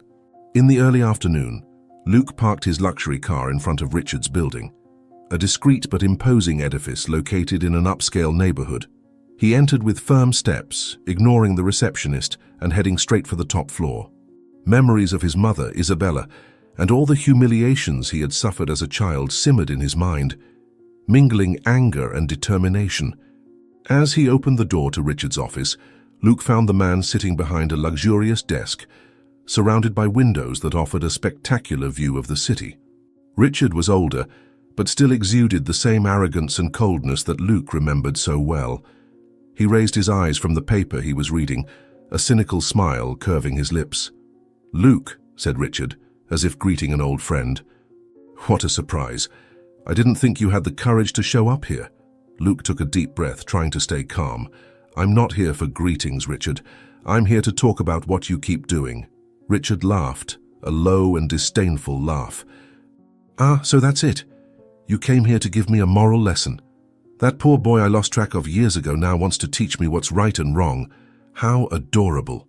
Luke closed the door behind him, walking up to Richard's desk. "This isn't about me," he said, his voice grave. "It's about the people you keep destroying. Families losing everything, children going hungry, women suffering. Don't you ever get tired of doing this? Isn't what you did to me and my mother enough?" Richard slowly rose, crossing his arms as he looked Luke up and down. "Luke, let me explain something," he began, his voice laden with sarcasm. "The world is divided between the strong and the weak. The strong take what they want, while the weak complain, cry, and beg. I'm just doing what any intelligent person would do, taking advantage of others' weakness." Luke clenched his fists, feeling the anger grow. "You call that strength? Stealing from those who have nothing. That's cowardice. I grew up thinking I needed to be like you, but now I see that you're the real weak one. You hide behind contracts and threats because deep down, you know you don't have the courage to build anything without destroying others." Richard took a step forward, moving closer to Luke with a cold smile. "And you, Luke? Do you think you're above me? Look at yourself, millionaire, powerful, full of influence. But you know what I see? I see a boy who's still trying to prove something, and you want to know. You'll never be like me because you don't have the courage to accept who you really are." Luke took a deep breath, trying to control the fury growing inside him. "I'm not like you, Richard," he said firmly, "and I never will be. I'm here because I want you to stop. I want you to leave those people alone, leave the girl and her mother alone." Richard let out another laugh, returning to his chair. "You came here to beg, Luke. How pathetic. And what are you going to do if I don't stop? Threaten me? Sue me? The truth is you can't touch me. I built all of this with more intelligence than you'll ever have. So, my dear, here's my advice. Accept reality. The world belongs to those who have the courage to take it. Now get out of my office before I start getting annoyed." Luke stood still for a moment, staring at Richard, as if trying to absorb the weight of the words. He felt the humiliation burn in his chest, but also something deeper, the realization that Richard would never change. This man had no remorse, no humanity. He was the embodiment of everything Luke despised. Without saying anything else, Luke turned and left the office, slamming the door behind him. He descended the stairs with quick steps, his face hot with anger and his mind teeming with ideas. Richard had humiliated him once again, but Luke was not willing to let it go. He knew he would need more than words to defeat Richard, and this time he was determined to act. As he got into his car and looked at the city skyline, Luke gripped the steering wheel tightly. Richard had destroyed his mother's life, his own, and now so many other people's. And Luke promised himself that this would be the last time Richard went unpunished. Night had fallen, and Luke, still disturbed by the confrontation with Richard, decided to return to the shanty of the girl and her mother. There was something that deeply troubled him, an uneasiness he couldn't ignore. He needed to know if they were okay, if Richard had tried anything after their conversation. As he drove through the dark streets, Richard's words echoed in his mind. The world belongs to those who have the courage to take it. Luke gripped the steering wheel, struggling against the feeling of powerlessness that consumed him. When he parked near the shanty, Luke felt something different. The house was dark, the silence around it was eerie. He got out of the car and walked towards the site, but stopped abruptly when he saw what had happened. The house was destroyed, the wooden walls scattered on the ground as if they had been ripped off by force. A hole in the roof let in the moonlight, illuminating the scattered remains of broken furniture and personal belongings. It was as if a storm had passed through there. "No," Luke muttered, stepping into the destroyed house. "Richard can't have done this." It was then that he saw them. The girl and her mother were sitting on the sidewalk, hugging each other, their faces marked by despair. The girl was holding a thin blanket, trying to cover her blind mother as they both trembled in the cold. Luke stopped, observing the scene for a moment that seemed like an eternity. His mind was divided between anger and a sense of guilt that he didn't know how to deal with. "You're out here. Why?" he asked, though he knew the answer. The girl looked up at him, her expression filled with tears and fear. "He destroyed everything," she said, her voice low and trembling. "He said we had to leave, or he would hurt my mum. We had nowhere to go." The mother, even without seeing Luke, seemed to sense his presence. "I told her not to take anything of yours," the woman murmured, her voice laden with pain and shame. "But she just wanted to save us. And now we have nothing left." Luke felt a lump tighten in his throat. No matter how much he wanted to say something to alleviate their suffering, he couldn't find the words. He stood still, his gaze fixed on the girl and her mother, feeling the weight of his decisions and Richard's destructive influence. "I went to talk to him, but that only made things worse," Luke thought, feeling guilt consume him. And now they're paying the price. After a long moment of silence, Luke took a deep breath, struggling against the pride that still tried to resist within him. He knew what he needed to do, even if it went against everything he had become over the years. "Come with me," he said, his voice firm but laden with hesitation. "You can't stay out on the street. That's inhumane. You can sleep at my house for now, it's not permanent, but at least you'll have a place to stay until I sort this out." The girl's eyes widened in surprise. She looked at her mother, who remained silent, only squeezing her daughter's hand as if searching for an answer. You're serious?" the girl asked, her voice hesitant. "After everything, you still want to help?" Luke crossed his arms, trying to maintain an indifferent posture. "Don't get me wrong," he replied, averting his gaze. "I'm not doing this out of kindness, but I won't let Richard continue destroying lives while I stand idly by. Consider this a temporary solution."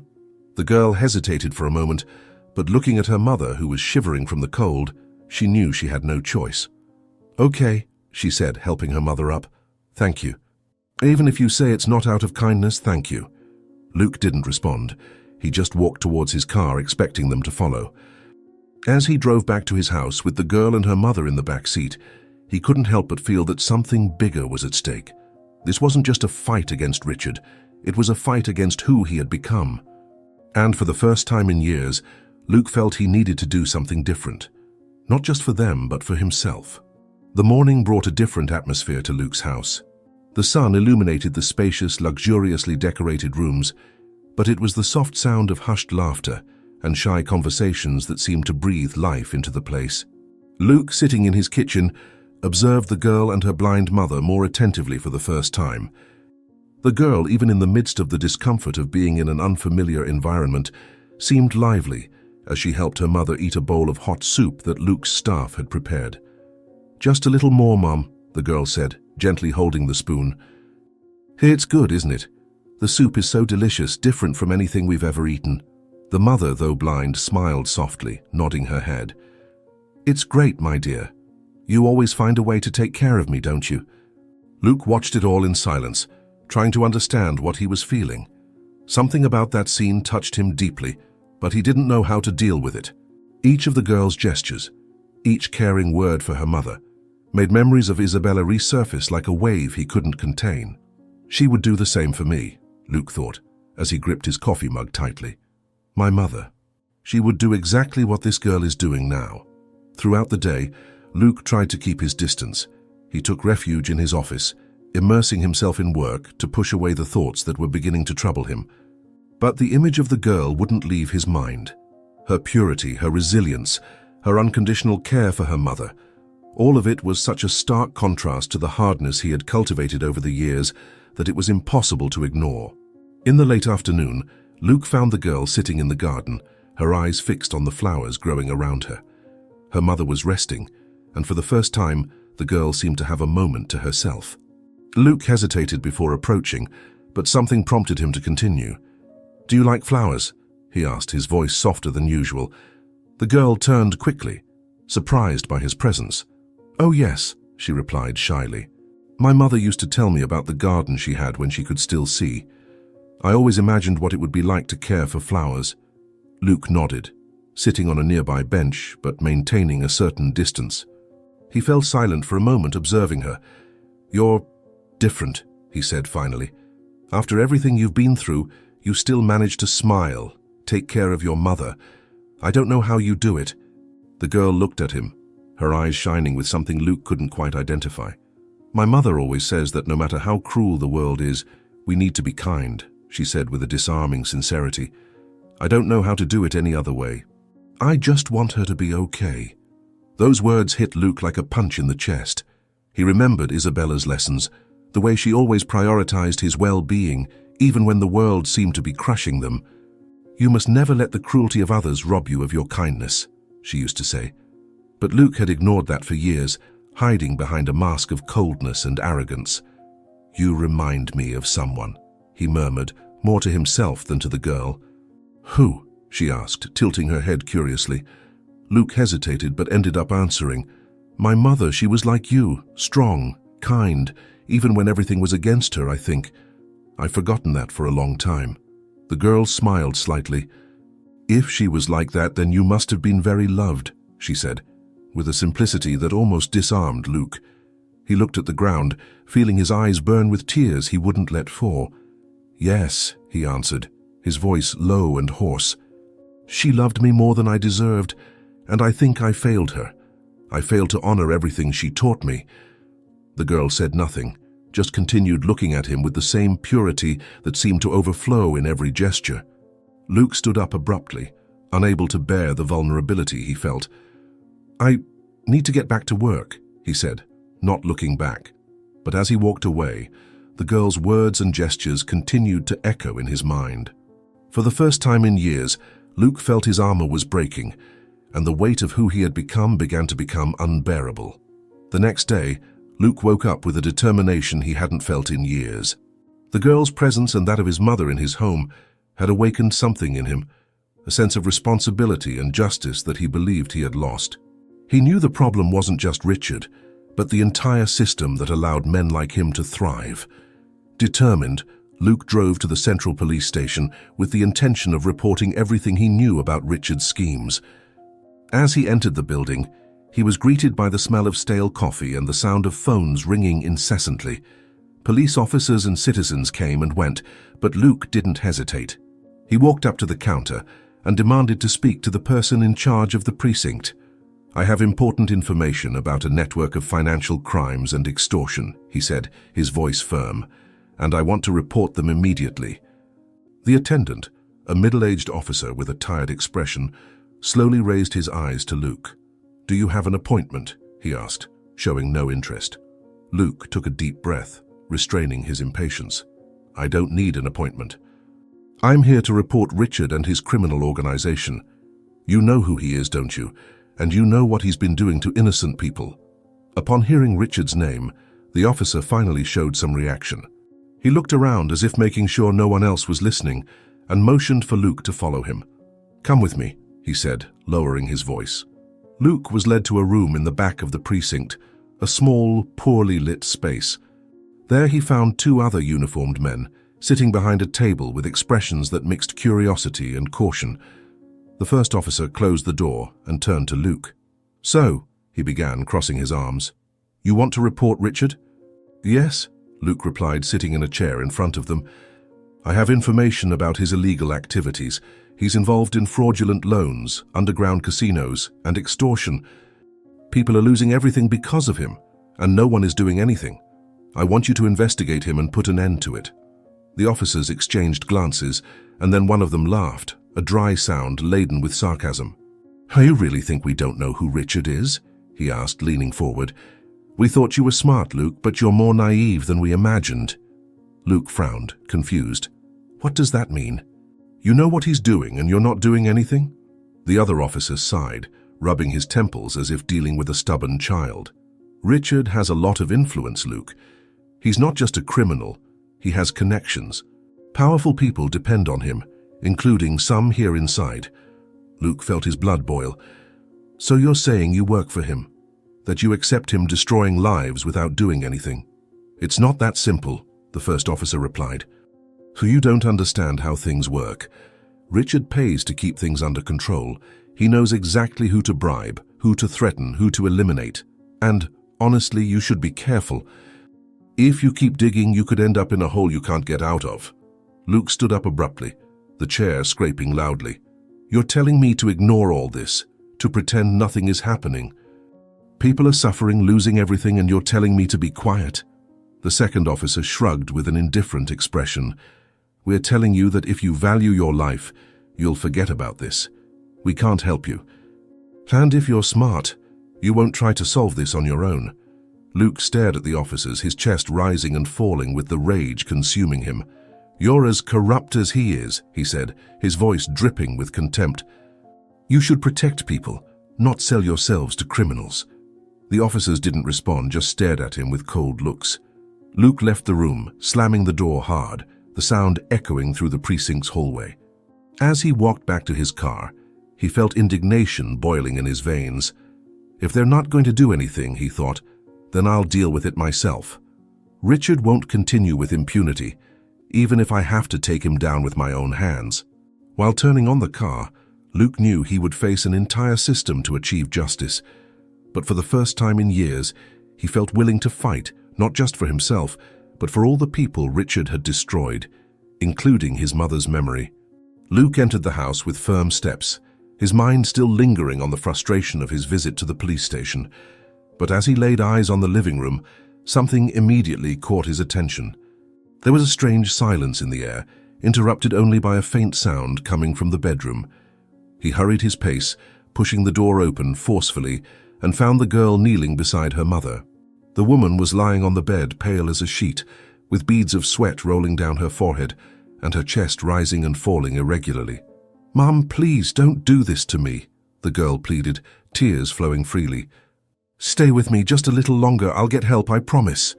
Her voice was a mix of despair and helplessness, something that pierced Luke like a knife. He stepped forward, observing the motionless woman on the bed, her eyes half closed as if she were on the verge of losing consciousness completely. "What happened?" Luke asked, his tone urgent while trying to remain calm. The girl looked at him, sobbing, and pointed at her mother. "She started feeling pain in her chest.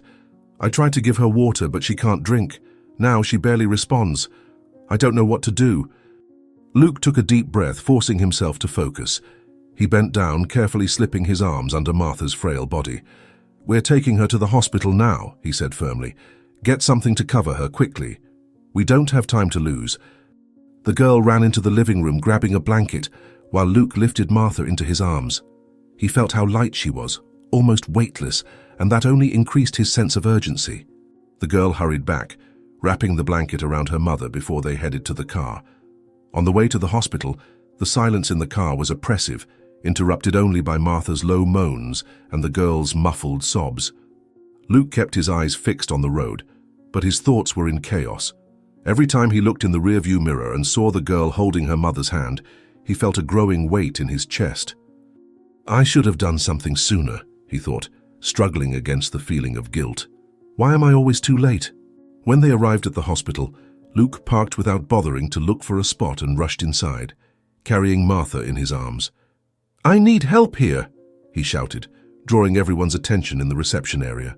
"She's unwell. She can't wait."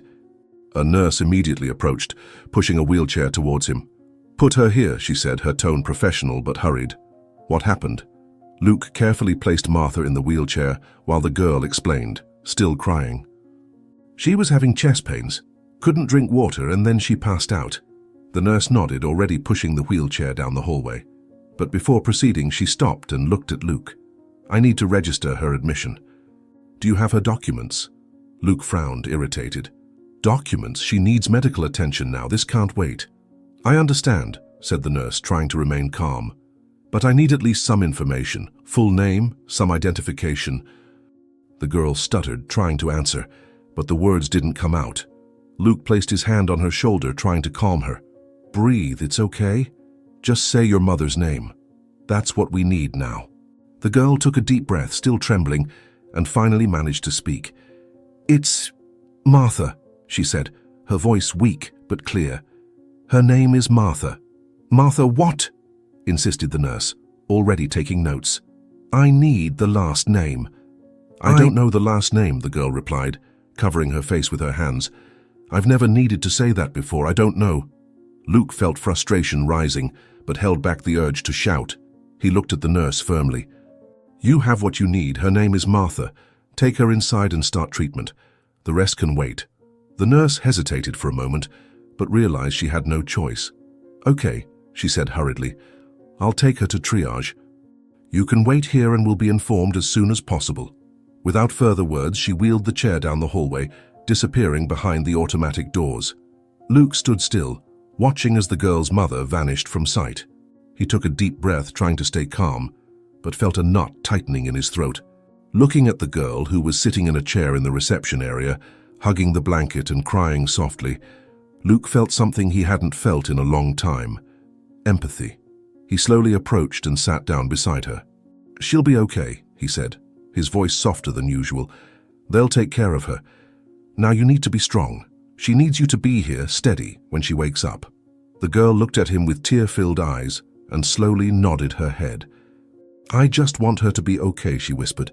"I can't lose her too." Luke averted his gaze, feeling a pang in his heart. The girl's words brought back memories he had tried to bury for years, memories of his mother, and how he felt helpless when he lost her. Now he couldn't let history repeat itself. Luke remained in the hospital waiting room, nerves on edge as he looked down the hallway where the girl's mother had been taken.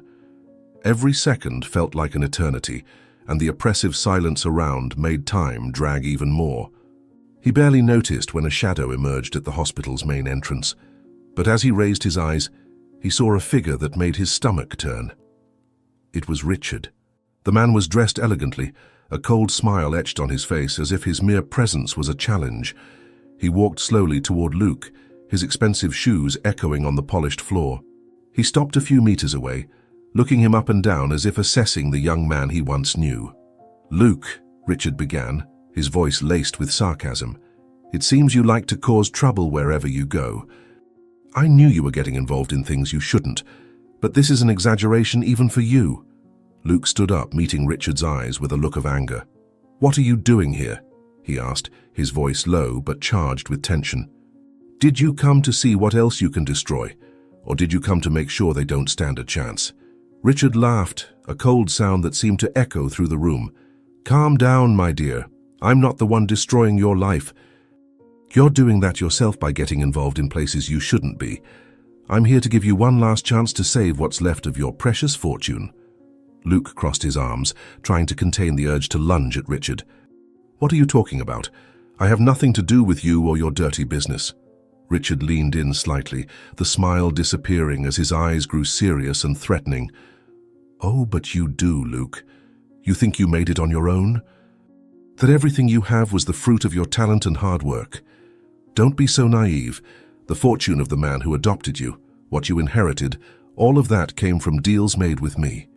Your foundation was built on the same practices you so despise. And here's the truth. I can take it all away from you, at any moment." Luke felt the ground disappear from under his feet. He wanted to shout, deny it, but knew Richard rarely spoke without proof. Those words hit him like a punch in the stomach, bringing to light all the doubts he had always ignored about the man who adopted him and the world he inherited. "You're lying," Luke said, though his voice betrayed his uncertainty. "I never needed you, and I never needed those deals. If you think you can intimidate me, you're wasting your time." Richard took a step forward, so close now that Luke could smell his expensive cologne. "Is that so? Then here's my ultimatum, boy.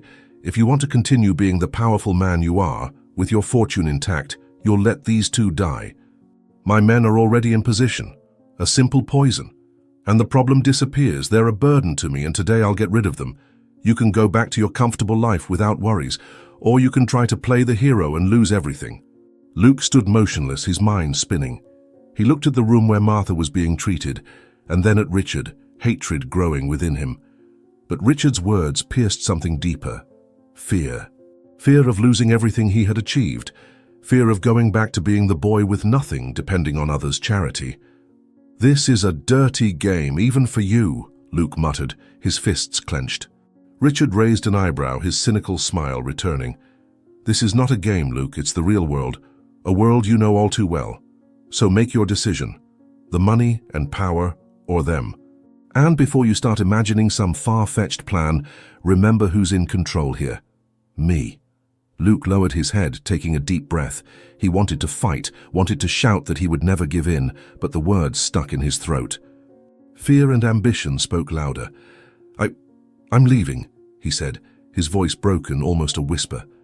Richard smiled triumphantly, patting Luke's shoulder. "Wise decision, boy. Very wise." He turned, walking back through the hospital entrance, leaving Luke standing torn between hatred, guilt, and the emptiness that seemed to grow inside him. As Luke left the hospital, every step felt like an unbearable weight. He knew he had betrayed the memory of his mother and everything she stood for, but for the first time, he also knew that running away would not be a permanent solution. Richard might have beaten him in that moment, but Luke vowed that this would not be the end of the fight. The hospital room was immersed in tension, the sound of heart monitors and hurried footsteps filling the space. The girl sat beside the door to the room where her mother, Martha, was admitted. Her eyes were red from crying, and her mind spun with questions and fears. She didn't understand why Luke had left, abandoning them at such a critical moment. It was then that Richard entered the room, with calculated steps and a carefully crafted expression of sympathy. The girl looked up and immediately recoiled, instinctively distrustful. She knew who he was, the man who had taken everything from them, but something in his demeanor seemed different. "Hello, little one," Richard said, his voice softer than she expected. He held a plastic cup with a clear liquid that glistened under the harsh hospital lighting. "I heard your mother is unwell. I came to help." The girl narrowed her eyes, feeling a knot of doubt in her stomach. "Where's Luke?" she asked, her voice laced with distrust. "He said he wouldn't leave us, he promised." Richard leaned in slightly, a smile that seemed genuine but carried something unsettling. "Luke is busy," he replied, his tone suggesting false understanding. "But I'm here now, and you know I came because I regretted it." The girl blinked, confused. "Regretted? Regretted what?" she asked, trying to understand what he meant. "You took everything from us. Our home, our peace. You left us on the streets." Richard sighed dramatically as if deeply moved. "I know, little one, and I never should have done that. Sometimes adults make big mistakes because they're blinded by ambition, but I want to make it right. I want to help your mother now, because she doesn't deserve to suffer. You don't deserve to suffer." He raised the plastic cup, his eyes fixed on the girl. "This is a special medicine. It will help your mother recover faster. If she drinks this, I'm sure she'll get better." The girl hesitated, looking at the cup and then at Richard. Something didn't seem right, but his words had a seductive, almost convincing tone. "Why are you doing this now?" she asked, her voice trembling. "After everything you did, why do you want to help now?" Richard gave a small, melancholic smile. "Because I saw the error of my ways," he said, his voice sounding rehearsed. "And because you reminded me of someone I lost a long time ago. Please trust me. I only want your mother to be well." As Richard spoke, the hospital attendant watched the scene with an expression of suspicion. She took a step toward the phone, but Richard was quicker. He pulled a stack of bills from his pocket and placed it on the counter, sliding it gently toward the woman. "There's no need to complicate things," he said, his tone firm. "Just let us sort this out, everyone wins." The attendant hesitated, looking at the money, then at Richard. Finally, she took the bills and averted her gaze, ignoring the phone. The girl took the cup with trembling hands, still struggling against doubt. Richard placed a hand on her shoulder, smiling as if to reassure her. "It will be all right," he said. "Just take this to her. She needs it now." With hesitant steps, the girl walked toward her mother's room, her heart racing. She opened the door slowly, seeing Martha still lying in bed, breathing with difficulty. "Mom," the girl whispered, holding the cup. "I brought something that might help you." As she approached, each step felt like it weighed a ton. Richard's words echoed in her mind, but so did the instinct that something was wrong. And yet, she extended the cup, unaware that she was about to make a decision that would change everything. The girl entered the room hesitantly, holding the glass with trembling hands. The sound of the heart monitors filled the heavy silence, while Martha, lying on the bed, breathed with difficulty. The girl slowly approached, her heart pounding fast, as if she knew something was out of place, but without the courage to question. "Mother," she whispered, her voice almost inaudible, "I brought something for you to drink. It will help you, I think. It's a special medicine." Martha, blind and weakened, turned her face towards her daughter's voice. Her expression was tired, but there was a slight smile on her lips. "You always take care of me," she said, her voice weak. "Thank you, my love. Help me drink." The girl felt a pang in her chest, but pushed doubt aside. She placed the glass against her mother's lips, tilting it carefully so she could drink. Martha took a small sip at first, then another. However, soon her expression changed. Her lips pursed, and she made a slight grimace. "This has a strange taste," said Martha, trying to identify the flavor, but unable to see what she was drinking. "It's bitter. It must be like that," the girl replied, trying to convince herself as she looked at the glass. "Maybe it's the miracle medicine. Maybe that's how it works." The mother didn't take it seriously, just thinking it was water. To reassure herself, the girl brought the glass to her own lips, taking a sip. The bitter and chemical taste invaded her mouth, making her shudder. It was unpleasant, but she tried not to show it. "If it's to help my mother," she thought, "then I'll believe it too." For a brief moment, everything seemed normal. Martha rested her head against the pillow, breathing deeply, while the girl placed the glass on the table beside her. However, a few minutes later, something began to change. Martha frowned, putting her hand on her stomach. Her breathing became irregular, and a moan of pain escaped her lips. "Daughter, something's not right," Martha said with difficulty. "I feel a burning. Something's wrong." The girl's eyes widened, her heart pounding. "Mother, what's happening?" she asked, her voice trembling. Before she could react, an intense pain began to grow in her own stomach. She fell to her knees beside the bed, holding her abdomen as the empty glass on the table seemed to glow under the cold light of the room. Both began to moan in pain, their bodies shaking, as the girl tried to get up to seek help. "Help!" she cried, her voice weak but desperate. "Please, someone help us." Martha held her daughter's hand tightly, her words becoming almost inaudible. What? What was that? "This is not normal. Not normal." The girl tried to answer, but her vision began to blur and the world around her seemed to spin. She felt as if something was consuming her body from the inside, and panic took hold as she realized that perhaps the medicine was something else. At the door of the room, Richard watched in silence, a cold smile on his face. He held the money he had given the attendant, playing with the bills as if it were a game. "Those who defy power always end up like this," he muttered to himself. And Luke needs to understand that the cost of saving others is losing everything. As mother and daughter struggled to breathe, the silence of impending death hung in the air, promising a tragedy no one seemed able to prevent. Richard walked down the hospital hallway with his usual arrogance. He had the posture of a man who knew he was in control, as if nothing could stop him.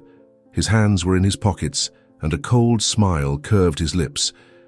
For him, this was just another victory, another step to ensure his supremacy. However, as he approached the exit, he heard hurried footsteps echoing across the floor. When he turned, he came face to face with Luke, accompanied by a group of uniformed police officers. They weren't the same as the corrupt precinct he had bribed. These had stern, determined looks. Luke was at the front, his eyes shining with a mixture of anger and purpose. He advanced with firm steps, stopping a few meters from Richard. "You're done, Richard," Luke said, his voice charged with fury. "These officers came from the neighboring city. They don't work for you, and now they'll put an end to all your dirty schemes." Richard looked at the officers, and then at Luke, his expression initially surprised but soon replaced by a mocking smile. He laughed, a cold and cutting sound that echoed through the hallway. "You think that matters?" he asked, crossing his arms. "You're too late, kid." Luke frowned but said nothing. Richard took a step forward, leaning in slightly to face Luke with a look filled with contempt. "The two of them have already drunk the poison," he said, in an almost casual voice. "Your blind little mother and the girl she adopted. They'll be dead within minutes, and there's nothing you can do about it. So go ahead, arrest me if that makes you feel better. The game is already over." Richard's words fell like a bomb. Luke felt a knot tighten his throat as the pieces began to fall into place. "What did you say?" he asked, his voice low but charged with anger. Richard raised an eyebrow with a perverse smile. "You heard me," he replied. "After you came to me to play the hero, I made sure to find out more about those two. That's when I realized who Martha really is. She's your mother, Luke, your weakness, the woman who made you what you are. And I can't allow something so pathetic to keep existing. She had to die. And the girl? Well, she was just in the way. Nothing personal." Luke felt the ground disappear from under his feet. The word mother echoed in his mind like thunder. He took a step back, trying to process what he had just heard. Martha was his mother, the woman he had helped without knowing who she was, the same one who was now fighting for her life in the room next door. "You knew," Luke muttered, his voice filled with disbelief. "You knew and still wanted to kill her?" Richard laughed again, louder this time. "Of course," he said, in a tone that mixed contempt and satisfaction. "Martha is a symbol of weakness, Luke. The weakness you inherited from her. She represents everything you tried to bury. And now, finally, she's going to disappear, along with the girl she protects so much. You should thank me for freeing you from that." Luke felt anger boiling inside him like never before. He clenched his fists, his eyes fixed on Richard, while the officers around him watched the scene, ready to act. "You're a monster," he said, his voice low and full of hatred, "and I'm going to make sure you never hurt anyone again. You think you've won, but this isn't over yet." Richard just shrugged, his cold smile remaining. "Do whatever you want, kid," he replied calmly. "But don't forget their time is running out, and that's something all your anger or police can't change." Luke screamed, a sound that echoed through the hallway, filled with despair and fury. He knew he had to act quickly, but he also knew that Richard had planned every detail to leave him powerless. Still, something inside Luke, a visceral desire to protect the two, drove him to fight until the very end. As the officers handcuffed Richard, Luke ran towards Martha and the girl's room, his heart beating like a drum in his chest. He knew he couldn't lose another second. Their lives depended on it. The sound of the handcuffs closing around Richard's wrists was muffled by the commotion at the hospital. Luke barely noticed when the officers escorted him out, for his mind was focused on only one thing: saving Martha and the girl. The revelation that Martha was his mother was still spinning in his head, but he had no time to process the truth. Now the most important thing was to make sure they survived. Luke ran through the corridors, pushing nurses and patients aside without caring about the looks he attracted. When he reached the room, he found doctors and nurses around the two, the machines beeping in alert. Martha was pale, her body limp, while the girl, though conscious, trembled and groaned in pain, clutching her stomach tightly. "What's going on?" Luke shouted desperately as he tried to get closer. One of the doctors stopped him, placing his hands on his shoulders. "Please, sir, we need you to calm down. We're doing everything we can." "They were poisoned," Luke replied, his voice charged with urgency. "It was Richard, that man who was just arrested. He put poison in what they drank." The doctor nodded, already aware of the gravity of the situation. "We received the information," he said, as he gave quick orders to the nurses. We're trying to identify the exact substance to administer the antidote, but we need time. And frankly, we don't know how much they have. Luke felt as if the ground was disappearing from under his feet. He looked at Martha, connected to tubes and monitors, and then at the girl who stared at him with tear-filled eyes. "You're going to save them, aren't you?" he asked, his voice faltering, almost pleading. "Please, tell me you can do something."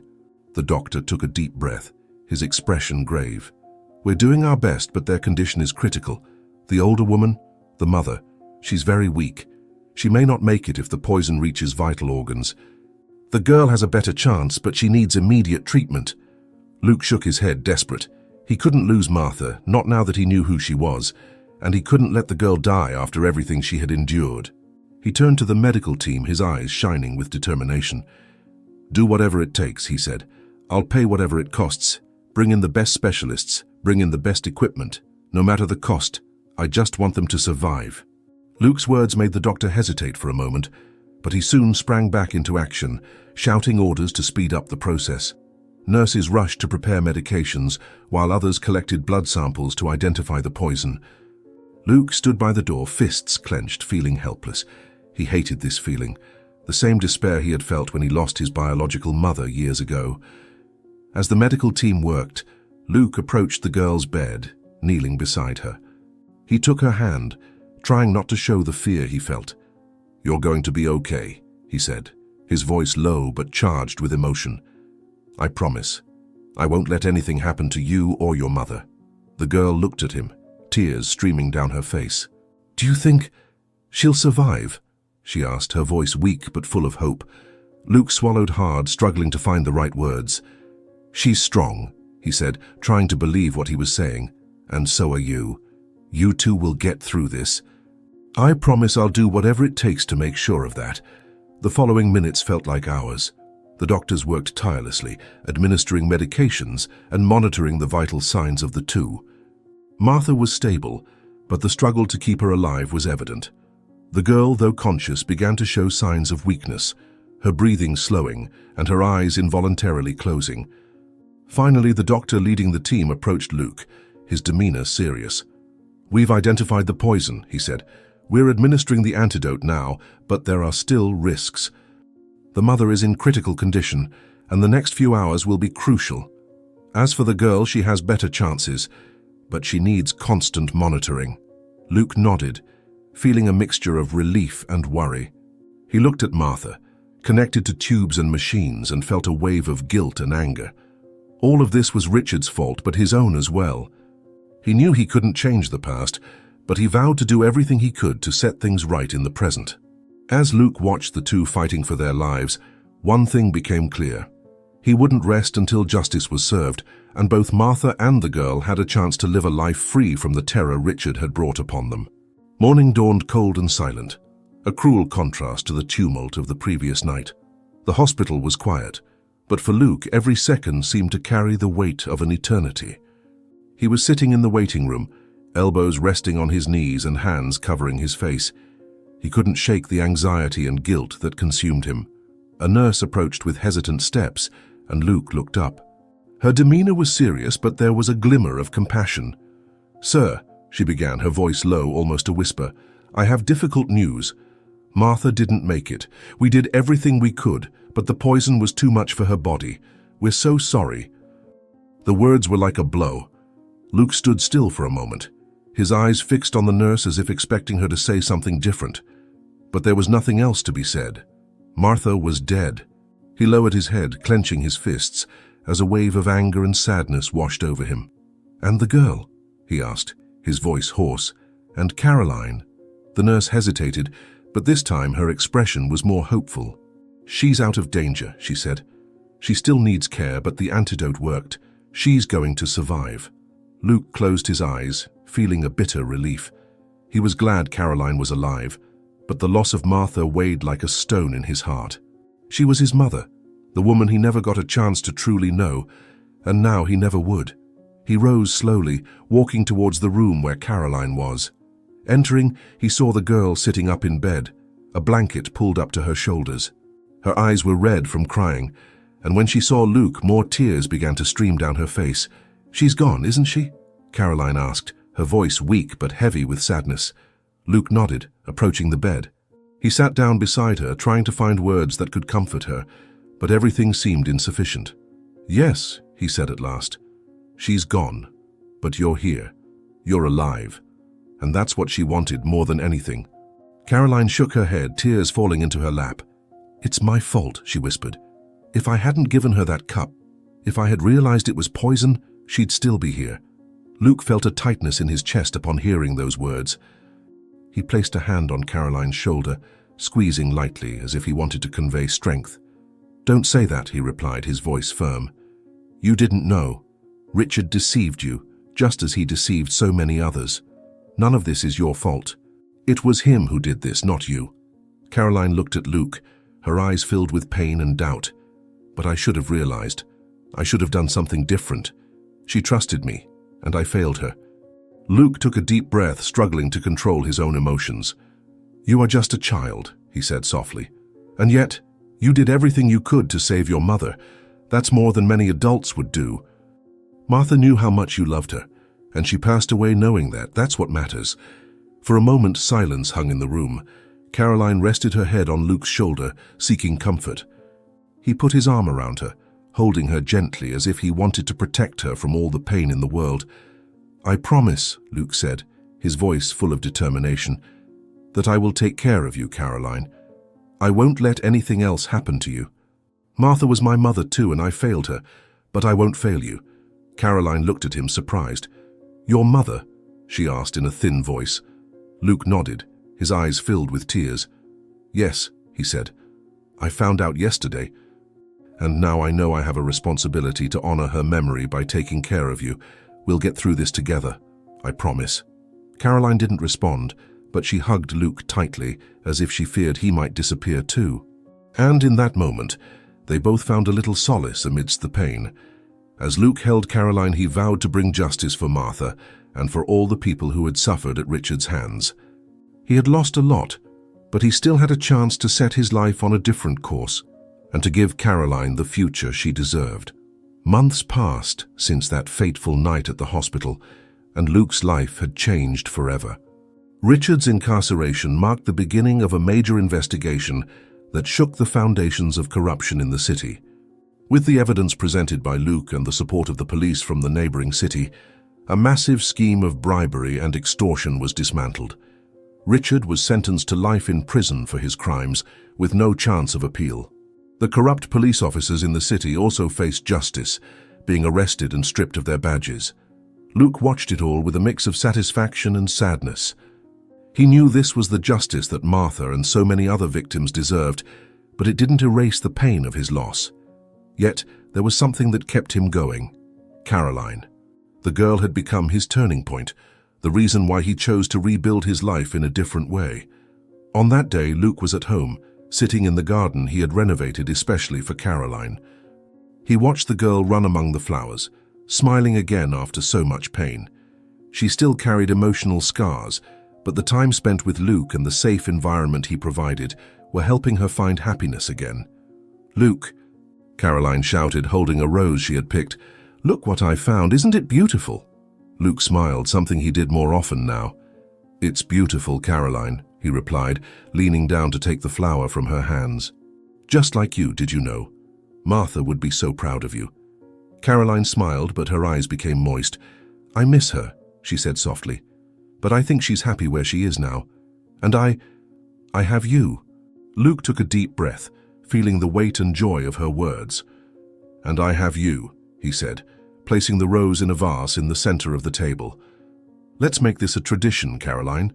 Let's take care of this garden together, in her honor." Over time, Luke also changed his approach in business. He transformed his company into an organization that helped people in difficult situations, offering real opportunities to those who had lost everything. He created an assistance fund for victims of crimes, like the ones Richard committed, ensuring that no child would go through what he and Caroline had faced. His reputation changed completely. From an arrogant and cold millionaire, Luke became a man known for his generosity and empathy.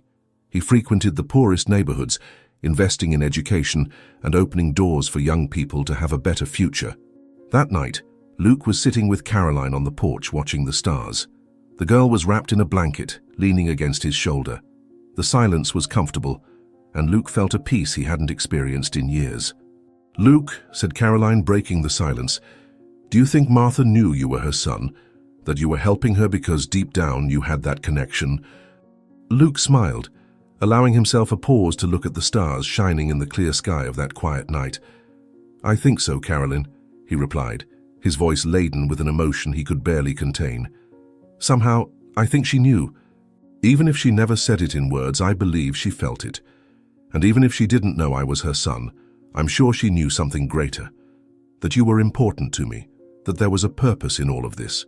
He paused briefly, feeling the cold wind touch his face. Martha always had a big heart, bigger than any obstacle life put in her way. She faced things I can't even imagine, and yet she kept fighting, taking care of you, loving unconditionally. And that's why from now on we'll honor her memory every day, not just with words but with actions. Doing good, helping other people like she helped you. That will be her legacy. Caroline looked at Luke with a gleam in her eyes that mixed sadness and hope. She snuggled closer, feeling the warmth of the blanket and the security of his presence. "I think she'd be very proud of you, Luke," she said with a soft voice but full of conviction. "You've changed so much. Before, I was afraid of you, but now you're a good person." And she knew that would happen. Those words sank deep into Luke's heart, bringing a sense of lightness he hadn't experienced in years. It was as if a huge weight had been lifted from his shoulders, as if he could finally breathe without guilt. For the first time since he had lost his biological mother, he felt he was on the right track, that he had rediscovered the meaning of living with purpose. He looked at Caroline, then at the stars above them, so serene and distant but still constant, as if they were lighting his way. "I promise, Mum," he murmured softly, almost like a prayer, "that I'll never let the darkness consume me again. I'll honor your name, protect Caroline, and live in a way that you'll be proud of me, wherever you are. That's my promise to you, and I won't fail." For a moment, silence took over, but it was a comforting silence, laden with meaning. Luke looked at Caroline again and put his arm around her, pulling her closer as she closed her eyes. He knew he couldn't change the past, but he had the power in his hands to shape the future. And for the first time, he was determined to do it with kindness, strength, and the love that Martha had taught him, even without him realizing it. In that moment, Luke was no longer the man broken by hatred and guilt. He had found redemption not only for himself, but also for his mother's legacy. Finally, he had become the man that Martha and Caroline could admire, someone capable of inspiring good in others and living with an open heart. A good man, at last. If Martha and Luke's story moved you, don't forget to subscribe, like, and check out the story that's appearing on the screen now. Specially chosen for you. See you soon.